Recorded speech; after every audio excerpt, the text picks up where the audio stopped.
Recent గా James Webb telescope ఇప్పటి వరకు మనం బ్లాక్ హోల్ గురించి అనుకున్నవన్నీ తప్పని నిరూపించింది. శాస్త్రవేత్తలు ఎన్నో సంవత్సరాల నుండి బ్లాక్ హోల్స్ ని స్టడీ చేస్తూ ఉన్నారు. బట్ రీసెంట్ గా జేమ్స్ వెబ్ టెలిస్కోప్ తీసిన ఇమేజెస్ ని చూసి వాళ్ళు షాక్ అయ్యారు. అండ్ ఇందులో ఒక టాపిక్ అయితే శాస్త్రవేత్తలకి పిచ్చెక్కిచ్చింది. ఎందుకంటే ఇప్పటి వరకు వాళ్ళు అలాంటి దాన్ని చూడలేదు కాబట్టి. సో వీడియోలోకి వెళ్లే ముందు లైక్ అండ్ సబ్స్క్రైబ్ చేయటం మర్చిపోకండి, లేదంటే నా ఏలియన్ ఫ్రెండ్ మిమ్మల్ని తీసుకొని వెళ్ళిపోతాడు.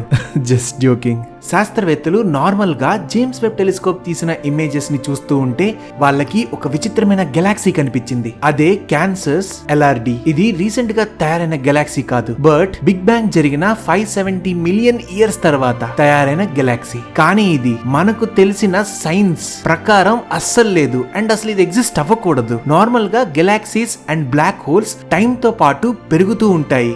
లైక్ పెద్ద గెలాక్సీస్ లో బ్లాక్ హోల్ అనేది పెద్దగా ఉంటుంది, అదే చిన్న గెలాక్సీస్ లో బ్లాక్ హోల్ అనేది చిన్నగా ఉంటుంది. కానీ ఈ జేమ్స్ వెబ్ టెలిస్కోప్ కనుగొన్న బ్లాక్ హోల్ చాలా అంటే చాలా పెద్దగా ఉంటుంది దాని యొక్క గెలాక్సీ సైజ్ కంటే. సో శాస్త్రవేత్తలు ఇది ఒక తిండిపోతు బ్లాక్ హోల్ అని, ఎక్కువ తినేయటం వలన ఇది ఇంత పెద్దగా మారిందని అంటున్నారు. సో సింపుల్ గా చెప్పాలంటే ఈ క్యాన్కస్ గెలాక్సీలో బ్లాక్ హోల్ అనేది చాలా పెద్దగా ఉంటుంది దాని యొక్క గెలాక్సీ కంటే. అదే ఇంకొక గెలాక్సీ ఉంది, ఆ గెలాక్సీ పేరు GHZ2. ఈ గెలాక్సీ బిగ్ బ్యాంగ్ జరిగిన 350 మిలియన్ ఇయర్స్ తర్వాత తయారైంది. విచిత్రం ఏంటి అంటే ఈ గెలాక్సీతో తయారైన మిగతా గెలాక్సీస్ అనేవి చాలా చిన్నగా ఉన్నాయి కంపేర్ టు దిస్ గెలాక్సీ. అది ఎందుకో ఇప్పటికి కూడా శాస్త్రవేత్తలకి అర్థం కావట్లేదు, ఈ గెలాక్సీ ఎందుకు ఇంత తక్కువ టైంలో ఇంత పెద్దగా మారింది అని. అండ్ ఆల్సో దాంట్లో ఉండే బ్లాక్ హోల్ కూడా ఇంత పెద్దగా ఎలాగ మారింది అని వాళ్ళకి ఒక question. And the last one, starting లో చెప్పాను కదా, ఫైనల్ టాపిక్ అయితే శాస్త్రవేత్తలకి పిచ్చెక్కిచ్చిందని.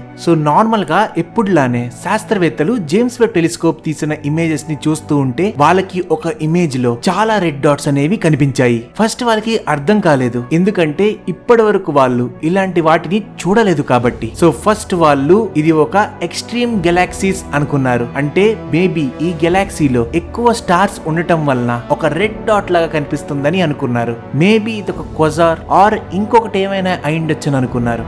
బట్ కొంత టైం తర్వాత అవన్నీ కాదని తెలిసింది. సో దీనికి వాళ్ళు ఒక థియరీ అనుకున్నారు. మేబీ ఆ రెడ్ డాట్ సెంటర్ లో ఉన్న ఒక బ్లాక్ హోల్ అని, దాని చుట్టూ చాలా మొత్తంలో గ్యాస్ ఉందని, లైక్ ఒక పెద్ద షెల్ లాగా. సో బ్లాక్ హోల్ యొక్క వేడికి ఆ గ్యాస్ అనేది హీట్ ఎక్కి బ్రైట్ గా మెరుస్తుందని శాస్త్రవేత్తలు అంచనా వేస్తున్నారు. అండ్ దానికి ఒక పేరు కూడా పెట్టారు, దాని పేరు బ్లాక్ హోల్ స్టార్. వావ్, చాలా కొత్త విషయాలు నేర్చుకున్నాం మనం బ్లాక్ హోల్స్ గురించి. రియల్లీ యూనివర్స్ చాలా విచిత్రమైంది కదా. ఇలాంటి కంటెంట్ కోసం లైక్ అండ్ సబ్స్క్రైబ్ చేయటం మర్చిపోకండి. Thank you.